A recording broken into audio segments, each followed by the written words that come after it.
Elliot to the stage. Joel Elliott is a Huntsville comic that you guys have seen. He's amazing. He's wonderful. Give him a round of applause. Give him a round of applause. Come on. Get your hands going. I love it when people's hands are going.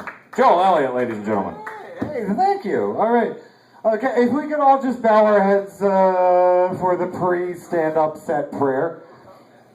God, grant me the serenity to perform at the Coppertop tonight, the patience to accept the people who will not be listening to my set, the courage to put on a show for the people who do listen to my set, and the wisdom to know the difference.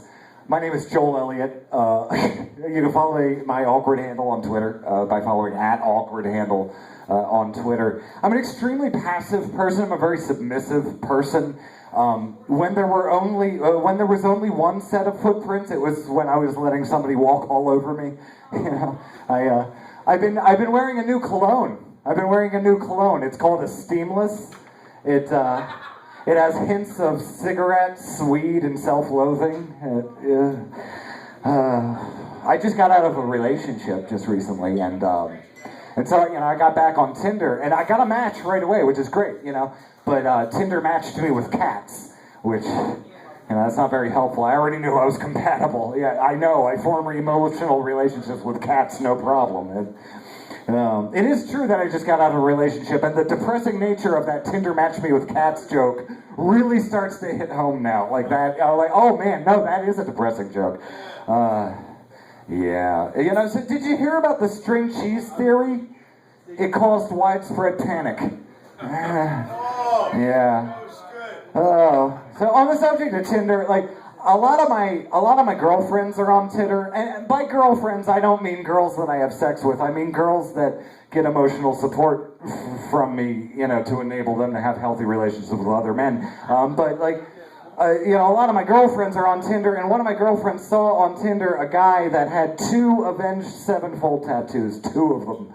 And I was like, stay away from this guy, red flag, that's commitment issues. And she was like, what do you mean commitment issues? He has the tattoo of his favorite band, 2 of them. It's Avenged Sevenfold. If you have 2 Avenged Sevenfold tattoos, and you haven't taken it all the way up to just 7 of them, then I think that indicates commitment issues. I don't know, that's just my thought.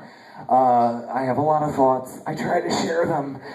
So, like I said, I did get out of a relationship recently. I did. And she's here tonight, which is good. We're in a good place with it because she gave me fair warning. She told me ahead of time what was going to happen. She was like, I'm going to be infatuated with you for a couple of months, and then, that's going to kind of drop off. And, I don't want to break your heart or anything, so, fair warning, this is a pattern that I recognize in myself.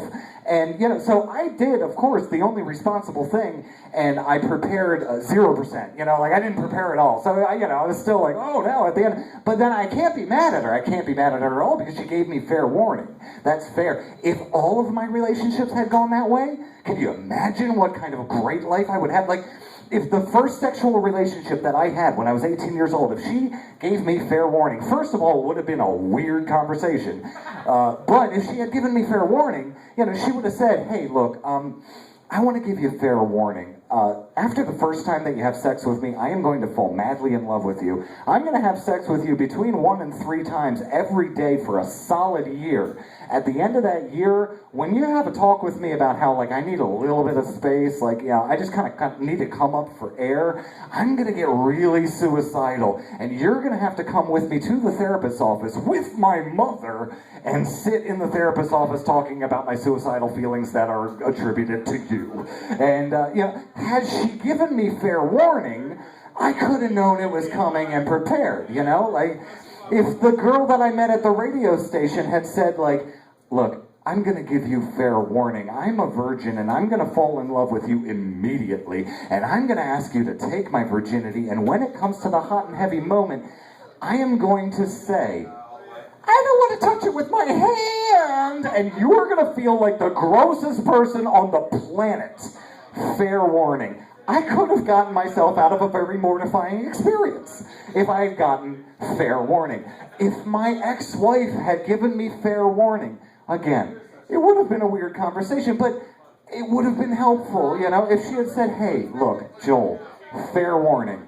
I'm going to fall in love with you. I'm going to marry you. I'm going to demand that you get rid of all of your friends and your family. I'm going to move you down to Huntsville, Alabama. I'm going to make you look like the monster. I'm going to put you in jail for 2 months. You're going to lose everything that you have. You're going to have the clothes on your back and a copy of The Hitchhiker's Guide to the Galaxy to deal with, because I'm keeping both cars and the house. And you're going to have to meet a whole bunch of disordered comedians and try to form a life out of that. If she had given me fair warning, it might have gone differently, is what I'm saying. I could have at least prepared, packed a bag, and put it in storage somewhere.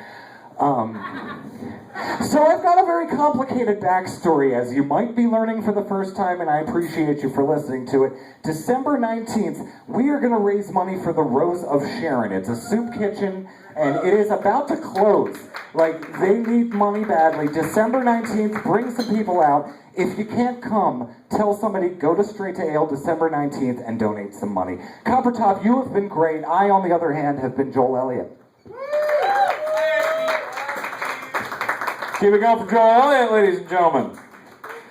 Oh, man.